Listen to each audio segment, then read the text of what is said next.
Break के बाद आप सबका स्वागत है। उत्तराखंड खास में आपका स्वागत है। मैं हूं आपके साथ साहिल केरी। की बड़ी खबर के साथ शुरुआत करेंगे बुलेटिन की ओर। बड़ी खबर उत्तराखंड के सामने ये आ रही है कि कानून व्यवस्था को लेकर सरकार गंभीर है। उत्तराखंड में कानून व्यवस्था को लेकर सरकार गंभीर। सीएम हेल्पलाइन 1905 की समीक्षा बैठक में सीएम पुष्कर सिंह धामी ने दिखाई सख्ती। शिकायतों के समाधान में नहीं चलेगी लापरवाही, साफ तौर पर सीएम का कहना। जनता की आवाज 1905 उत्तराखंड सरकार है तैयार। सीएम धामी 1905 हेल्पलाइन बने जन सेवा का प्रभावी माध्यम।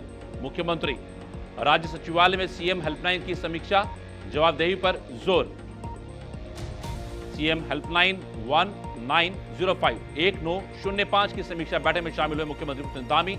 देहरादून में उत्तराखंड के मुख्यमंत्री पुष्कर सिंह धामी ने देहरादून स्थित राज्य सचिवालय में सीएम हेल्पलाइन 1905 की समीक्षा बैठक में भाग लिया। इस बैठक का उद्देश्य जनता की शिकायतों और सुझावों के समाधान की प्रक्रिया को और अधिक प्रभावी व पारदर्शी बनाना था। मुख्यमंत्री ने अधिकारियों को निर्देश दिए कि हेल्पलाइन पर आने वाली हर शिकायत का समयबद्ध और संतोषजनक निस्तारण सुनिश्चित किया जाए, ताकि आम जनता का भरोसा शासन प्रणाली पर बने रहे। उन्होंने कहा कि 1905 सिर्फ एक नंबर नहीं, बल्कि जनता और सरकार के बीच सेतु है।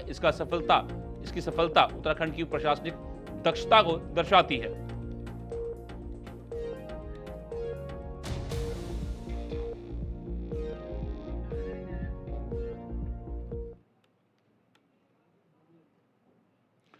देहरादून में जू मालसी में आयोजित वन्य जीव सप्ताह का उद्घाटन मुख्यमंत्री पुष्कर सिंह धामी ने किया। सीएम ने कहा कि राज्य सरकार वन्य जीव संरक्षण और जैव विविधता बनाए रखने को प्रतिबद्ध है।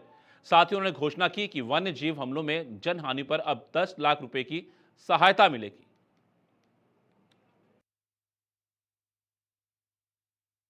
और बहुत हमारी जैव विविधताएं हैं और हमारे यहाँ हमारी संस्कृति भी वन्य जीवों के संरक्षण की रही है।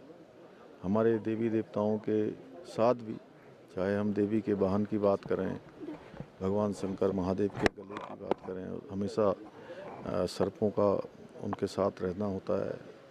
उल्लू वाहन है ऐसे।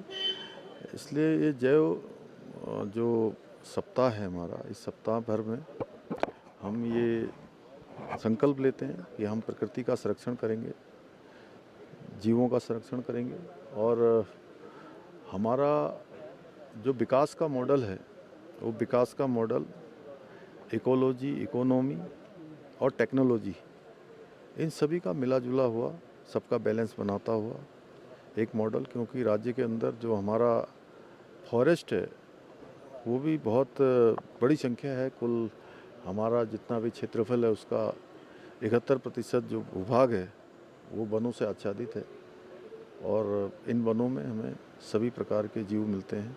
और ये हमारे जहाँ संस्कृति के भी वाहक हैं, वहीं हमारी जो आर्थिकी है वो भी बहुत जुड़ी हुई है। जैसे आप यहीं मालसी डियर पार्क में ही आप देख रहे होंगे, जब से यहाँ पर टाइगर आ गए तो यहाँ की जो आने वालों की संख्या है पर्यटकों की, वो बहुत बढ़ गई है। इसी प्रकार फाटो रेंज है, कॉर्बेट है और स्नो लेपर्ड्स हैं, वो भी हम उन सब दिशाओं में, उन सब क्षेत्रों में काम कर रहे हैं। यूकेएसएससी पेपर लीक मामले को लेकर उत्तराखंड की सियासत गर्मा गई है। कांग्रेस ने सिटिंग जज की निगरानी में सीबीआई जांच, आयोग अध्यक्ष का निलंबन और लीक पेपर रद्द कर नई परीक्षा तिथि घोषित करने जैसी मांगों को लेकर आज मुख्यमंत्री आवास कूच का ऐलान किया था। वहीं भाजपा ने कांग्रेस पर पलटवार करते हुए कहा कि कांग्रेस की आदत दूसरों के आंदोलनों में राजनीतिक लाभ उठाने की रही है। भाजपा प्रवक्ता मनवीर चौहान ने कहा कि मुख्यमंत्री धामी ने युवाओं की भावनाओं को समझते हुए सीबीआई जांच की मंजूरी दी है, लेकिन कांग्रेस केवल राजनीति कर रही है। कांग्रेस पार्टी की आदत हमेशा से दूसरे की कढ़ाई में पकोड़े तलने की रही है। बढ़ती प्रक्रिया में कुछ गड़बड़ियों की शिकायत आई, उसको लेकर के बेरोजगारों ने आंदोलन किया, सीबीआई जांच की मांग की और भर्ती को निरस्त करने की उनकी मांग थी। इसको लेकर के बेरोजगारों की जन भावनाओं के अनुरूप, उनकी भावनाओं को समझते हुए मुख्यमंत्री माननीय पुष्कर सिंह धामी जी ने सीबीआई जांच की मांग को स्वीकार करते हुए उसकी संस्तुति दी है और बेरोजगारों के द्वारा आंदोलन को समाप्त किया गया, जिस कारण कांग्रेस पार्टी और कांग्रेस पार्टी के नेता परेशान हैं, हैरान हैं, क्योंकि कांग्रेस पार्टी प्रदेश के अंदर हो चाहे देश के अंदर हो, वो समस्याओं के समाधान के लिए नहीं, समस्याओं को उत्पन्न करके समस्याओं को उलझाने की हमेशा उनकी कोशिश रही है। और जिस प्रकार से उन्होंने एक षड्यंत्र के तहत बाकायदा इस आंदोलन को प्रदेश के अंदर संचालित करने की कोशिश की, वो उनका धरे का धरा रह गया। इस कारण कांग्रेस पार्टी परेशान है और अब उनके पास कुछ बोलने के लिए मुद्दा नहीं है, इसलिए इस तरह के प्रदर्शन वो कर रही है। और मुझे लगता है कांग्रेस पार्टी को इस तरह से प्रदर्शन करने के बजाय उनको अपने जो उनके कार्यकाल के जो भर्ती घोटाले हुए, घपले हुए, सरकारी नौकरियों को बेचने का जो काम उन्होंने किया, उस पे उनको प्रायश्चित करना चाहिए, प्रायश्चित यात्रा निकालनी चाहिए, प्रायश्चित करने के लिए प्रदर्शन भी करना चाहिए। इसलिए कांग्रेस पार्टी बेरोजगारों के हितों में कभी नहीं रही है। सिर्फ भाजपा के प्रदेश महामंत्री कुंदन परिहार ने कहा कि संगठनात्मक मजबूती ऊंचे स्तर के कार्यक्रमों से ही संभव होती है, जहां पुराने और नए सभी कार्यकर्ता सक्रिय भूमिका निभाते हैं। उन्होंने जानकारी दी कि राष्ट्रीय स्वयंसेवक संघ के मातृ संगठन की शताब्दी वर्षगांठ के अवसर पर बस्ती स्तर पर व्यापक जनसंपर्क अभियान चलाया जा रहा है। इस अभियान में वरिष्ठ और अनुभवी स्वयंसेवकों के साथ नए कार्यकर्ता भी जुड़ रहे हैं। परिहार ने बताया कि इस अभियान से न केवल संघ की शाखाओं को मजबूती मिलेगी, बल्कि आगामी कार्यक्रमों में कार्यकर्ताओं की सक्रियता भी और बढ़ेगी।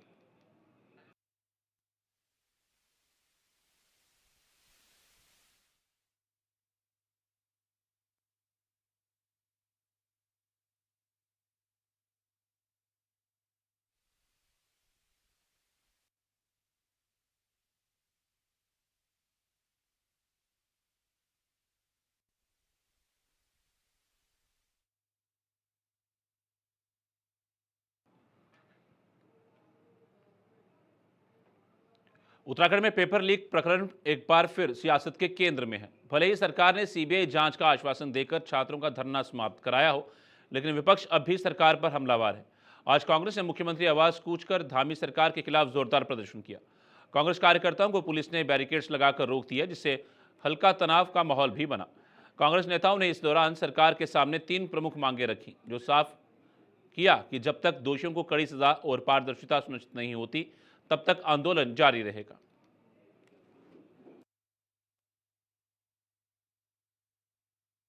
जब 2022 में पेपर लीक हुआ था, एस राजू ने इस्तीफा दिया था। जीएस मर्तोलिया ने अभी तक इस्तीफा नहीं दिया है और हमको ये लगता है जीएस मर्तोलिया के पद में रहते हुए जांच जो है वो प्रभावित होगी। दूसरा, चौहान की अभी तक गिरफ्तारी नहीं हुई, जिसके कॉलेज में ये पेपर लीक हुआ, उसकी गिरफ्तारी नितांत आवश्यक है। तीसरा, सीबीआई पे कांग्रेस लगातार क्वेश्चन उठाती रही है। हमारा ये मानना है सीबीआई की जांच हो, लेकिन हाईकोर्ट की सिटिंग जज की देख रेख में। चौथा मामला है वोट चोरी का। हाई कोर्ट ने इलेक्शन कमीशन उत्तराखंड के खिलाफ वर्डिक्ट दिया, उसके खिलाफ इलेक्शन कमीशन उत्तराखंड की सरकार आदरणीय सुप्रीम कोर्ट गई और सुप्रीम कोर्ट ने हाई कोर्ट के निर्देश को सही मानते हुए 2 लाख रुपए का अर्थदंड जो है इलेक्शन कमीशन को लगा है। तो हम चाहते हैं इलेक्शन कमिश्नर को जो है तत्काल प्रभाव से बर्खास्त किया जाना चाहिए, क्योंकि उन्होंने कानून का उल्लंघन किया है और उत्तराखंड पंचायत राज एक्ट का उल्लंघन करने वाले व्यक्ति को उस पद पर बैठे रहने का कोई अधिकार नहीं है। धामी को भी इस्तीफा देना चाहिए, क्योंकि उनकी अपनी सरकार में 2 बार भर्ती घोटाला हो गया, एक बार 2022 में और एक बार अभी 2025 में। उनका ये कहना कि मैं युवाओं के लिए जान भी दे सकता हूँ, आपको जान नहीं चाहिए, आपको इस्तीफा चाहिए, क्योंकि आपके रहते हुए 2 बार इस प्रदेश में भर्ती घोटाला हुआ है।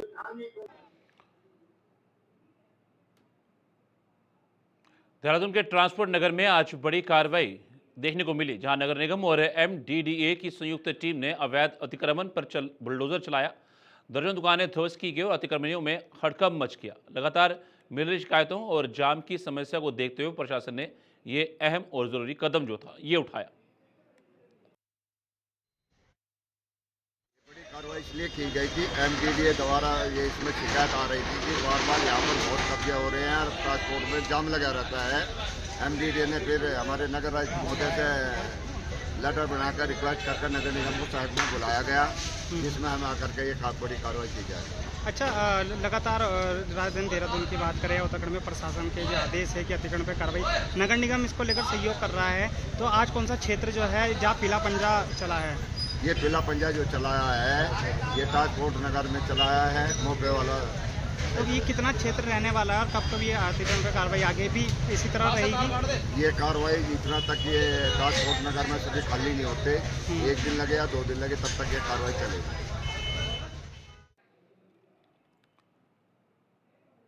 देहरादून में बहुप्रतीक्षित रीच विरासत आर्ट एंड हेरिटेज महोत्सव 2025 का 30वां संस्करण इस बार विशेष महत्व लिया है।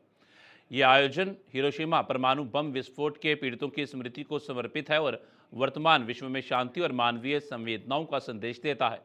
4 अक्टूबर को doctor BR Ambedkar stadium Kolagarh road पर उस्ताद अमजद अली खान के सरोद वादन से महोत्सव की शुरुआत होगी।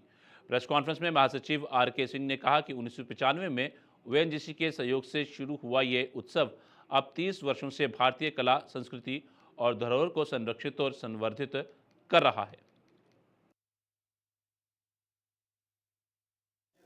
जो शेड्यूल बना है वो आपके सामने उपस्थित है और जैसा मैंने कहा कि इसमें 2 पद्म विभूषण, 5 पद्म भूषण, 5 पद्मश्री और 2 संगीत नाटक एकेडमी अवॉर्डीज आर्टिस्ट यहाँ आए हुए हैं। करीब 60% ऑफ द आर्टिस्ट जो वो यंग लोग हैं और इस बार हमने एक टॉक सीरीज़ की शुरुआत की है। जो उर्दू पोट्री का था उसको हमने रिजुविनेट किया है और मैं ये चाहता हूँ कि ये जो सुनाम धन आर्टिस्ट्स हैं उनको कम से कम सारी जनता सुने और देखे। इस बार हमारा ये है और ये पूरे जो एफर्ट हमारा है उसको हमने वर्ल्ड पीस के लिए डेडिकेट करने की सोची है। जैसा मैंने पहले बताया था कि ये 80वां साल है हिरोशिमा और नागासाकी के बॉम्बिंग का और विरासत की जानिब से, संगीत के जानिब, कला के माध्यम से हम दुनिया का ध्यान उसकी तरफ आकर्षित करना चाहते हैं।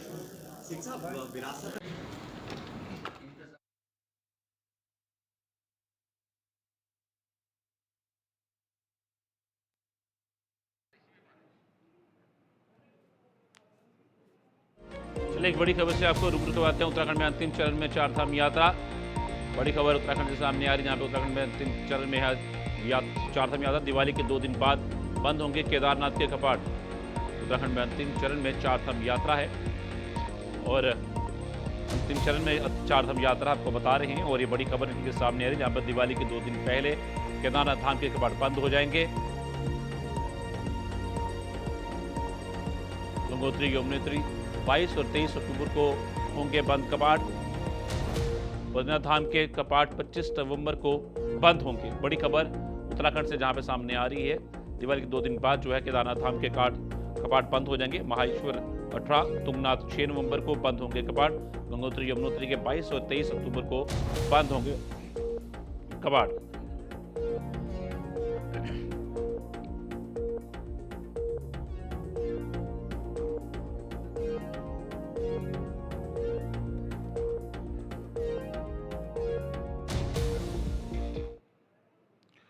उत्तराखंड में 4 धाम यात्रा सीजन की समाप्ति की तैयारियां शुरू हो गई हैं। कपाट बंद होने की तारीख घोषित कर दी गई हैं। परंपरा के अनुसार बाबा केदारनाथ के कपाट 23 अक्टूबर और बद्रीनाथ के 25 नवंबर को बंद होंगे, जबकि यमुनोत्री और गंगोत्री धाम के कपाट 22 और 23 अक्टूबर को बंद किए जाएंगे। क्या कुछ है ये, देखिए खास रिपोर्ट।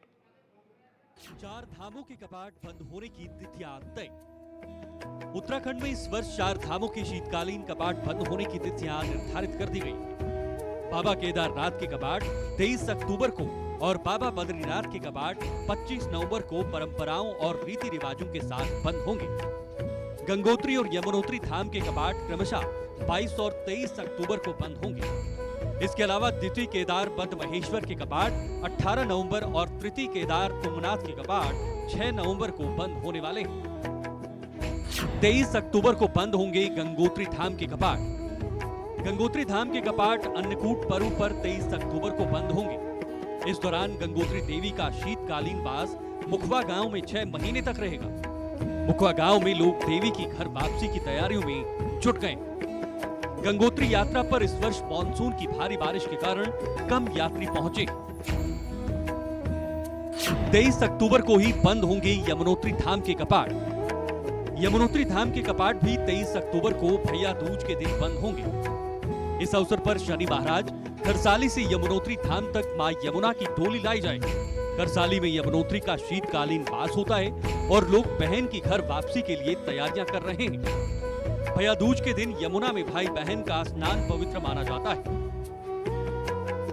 23 अक्टूबर को बंद होंगे केदारनाथ धाम के कपाट। तो वहीं केदारनाथ और बद्रीनाथ धाम के कपाट बंद होने की घोषणा बीकेटीसी ने की है। केदारनाथ के कपाट 23 अक्टूबर को बंद होंगे और उसके बाद भगवान केदारनाथ ओंकारेश्वर मंदिर में 6 माह तक विराजमान रहेंगे। बंदी के बाद बाबा केदारनाथ गुप्त काशी में एक रात्रि विश्राम भी करेंगे।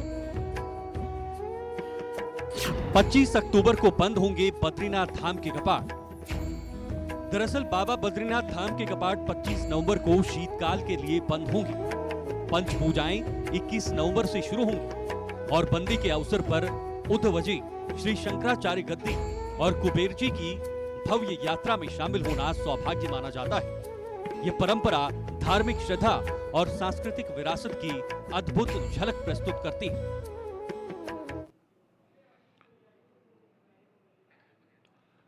बढ़ते हैं आगे। एक बड़ी खबर से आपको रूबरू करवाते हैं। उत्तराखंड से एक बड़ी खबर निकल के सामने आ रही है, जहां आपको बताएं पत्रकार वार्ता में एक पत्रकार राजीव प्रताप मौत मामले में बड़ा खुलासा हुआ है। बड़ी खबर उत्तराखंड से सामने आई।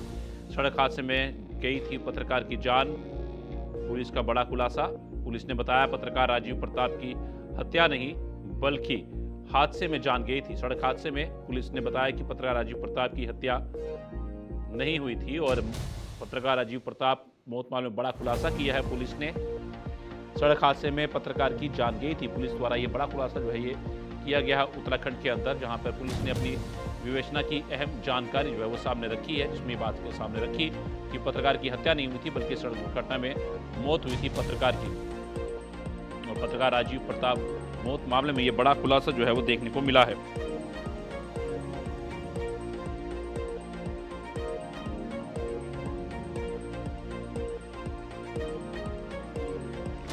पत्रकार की हत्या की नहीं बल्कि सड़क दुर्घटना में मौत हुई थी। बड़ी खबर निकल के सामने। पुलिस ने अपनी विवेचना में ये बात सामने रखी है और पत्रकार राजीव प्रताप की मौत मामले में खुलासा किया है। पहले जहां तक अटकलें लगाई जा रही थी कि ये हत्या का मामला है, पर अब खुलासा किया गया पुलिस द्वारा कि पत्रकार की हत्या नहीं, एक सड़क हादसे में उनकी जो जान जो है वो की गई है। एक विवेचना में एक अहम खुलासा जो है ये पुलिस द्वारा जो है ये किया गया है।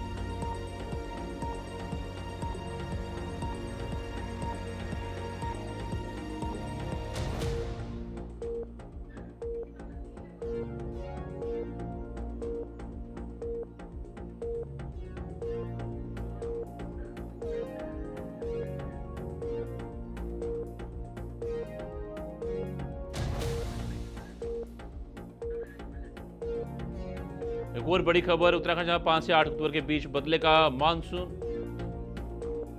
देहरादून नैनीताल समेत कई जिलों में अलर्ट जारी किया गया है। मौसम विभाग ने जारी किया बारिश का येलो अलर्ट। उत्तराखंड से बड़ी खबर, जहां 5 से 8 अक्टूबर के बीच बदलेगा मौसम। बड़ी खबर जो है निकल के सामने आई उत्तराखंड से, जहां पे मौसम ने फिर करवट जो है वो लेनी है और इसके तहत जो है एक अलर्ट जारी किया गया, येलो अलर्ट जारी किया गया। देहरादून नैनीताल समेत कई जिलों में येलो अलर्ट जारी किया गया है। मौसम विभाग ने बारिश का अलर्ट जो है येलो अलर्ट जारी किया है। बड़ी खबर उत्तराखंड से, 5 से 8 अक्टूबर के बीच बदलेगा मानसून। उत्तराखंड के बड़ी खबर सामने आई, जहां पर 5 से 8 अक्टूबर के बीच में मौसम करवट फिर बदलेगा। येलो अलर्ट जो है वो कई जिलों में जारी किया गया है मौसम विभाग द्वारा। देहरादून नैनीताल समेत कई जिलों में यह अलर्ट जारी किया गया। मौसम विभाग ने येलो अलर्ट जो है इसको लेकर जारी किया है और 5 से 8 अक्टूबर के बीच में मौसम फिर करवट जो बदलता हुआ नजर आएगा, जिसके तहत जो है सतर्क रहने के आदेश जो हैं वो भी दिए गए हैं और हर एक अधिकारी को भी निर्देश दिया गया है इस दौरान अलर्ट रहने के लिए।